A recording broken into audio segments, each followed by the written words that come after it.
এবারের world heart ডেতে যে প্রতিপাদ্যটি নির্ধারণ করা হয়েছে সেটি হচ্ছে ইউজ হার্ট ফর অ্যাকশন।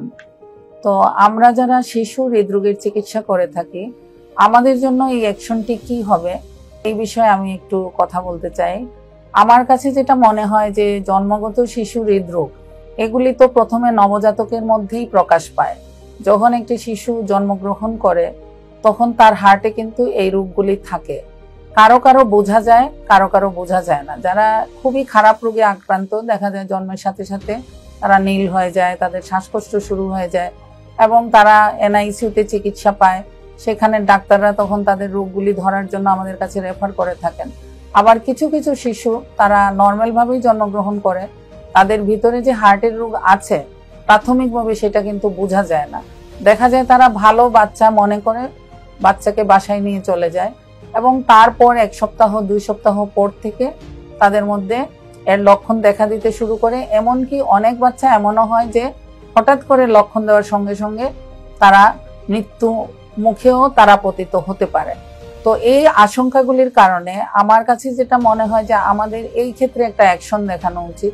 এবং এই অ্যাকশনটি কি হবে, আমরা যদি প্রতিটি শিশু বিশেষজ্ঞ এবং নবজাতক বিশেষজ্ঞের মধ্যে এই মেসেজটি পৌঁছায় দিতে পারি যে আপনাদের কাছে যত নবজাতক আসবে এবং আপনাদের আন্ডারে যে সমস্ত মাদের ডেলিভারি হবে এবং আপনারা যে সমস্ত বাচ্চাগুলোকে দেখবেন জন্মের পরপরই, তাদেরকে যদি আপনারা একদম ভালো মতো ফিজিক্যাল এক্সামিনেশন করে প্রথমেই দেখে নিতে পারেন যে তাদের মধ্যে হার্টের রোগ আছে কিনা।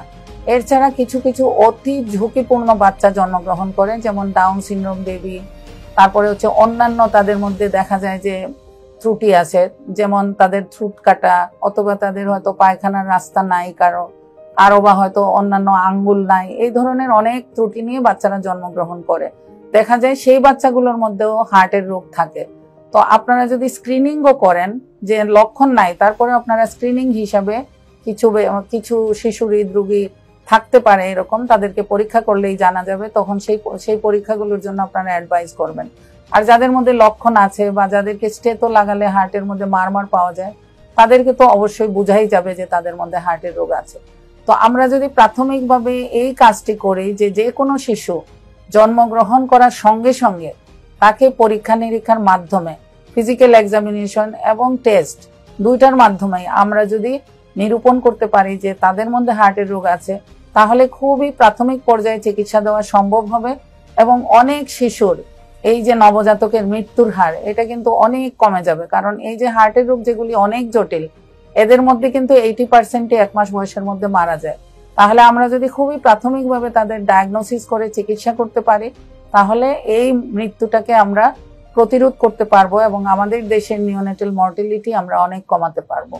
আমরা লেবেট কার্ডিয়াক হসপিটালে শিশু হৃদরোগ বিশেষজ্ঞের জন্য আমাদের একটা স্পেশাল ডিপার্টমেন্ট আছে। এখানে আমাদের একটা ওপিডি উইং আছে, যেখানে আমরা 6টি স্টেশনের মাধ্যমে শিশু হৃদরোগীদের পর্যায়ক্রমে দেখে থাকি এবং এটা বলতে গেলে একটা ওয়ান স্টপ সেন্টার।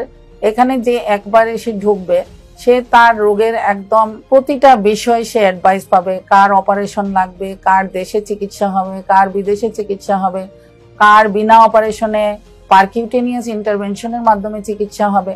সবকিছু একটা রোগী একদিনে একদম A to Z সবকিছুই জেনে যাবে এবং সেইভাবে তাকে আমরা পথ দেখায় দিব। অনেক রোগী আছে খুবই জটিল তার রোগ, তার বাংলাদেশে চিকিৎসা নাই, তারা কিভাবে বিদেশে যাবে, তারা কিভাবে ভিসা পাবে, তারা কিভাবে কোন ডাক্তারের কাছে যাবে, সেই ডাক্তারের ঠিকানা সহ যোগাযোগ করার মাধ্যম সহ আমরা একদম ওয়ান স্টপ সেন্টার হিসাবে এখানে সার্ভিস দিয়ে থাকি। আর যাদের ইন্টারভেনশন লাগে, আরো জরুরি যদি লাগে, তাহলে আমরা সাথে সাথে, যদি জরুরি না হয় রুটিন হয় তাহলে সেটা রুটিন পদ্ধতির মাধ্যমে।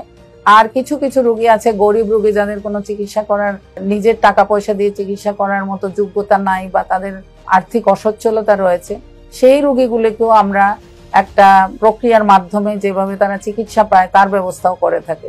সুতরাং এইখানে যে একবার আসবে তার জন্য মোটামুটি তার পুরা চিকিৎসা না হওয়া পর্যন্ত সে আমাদের কেয়ারে থাকবে এবং তার পুরা চিকিৎসা না হওয়া পর্যন্ত আমরা তার খোঁজ খবর নিতে থাকবো, তার ফলো আপ করতে থাকবো।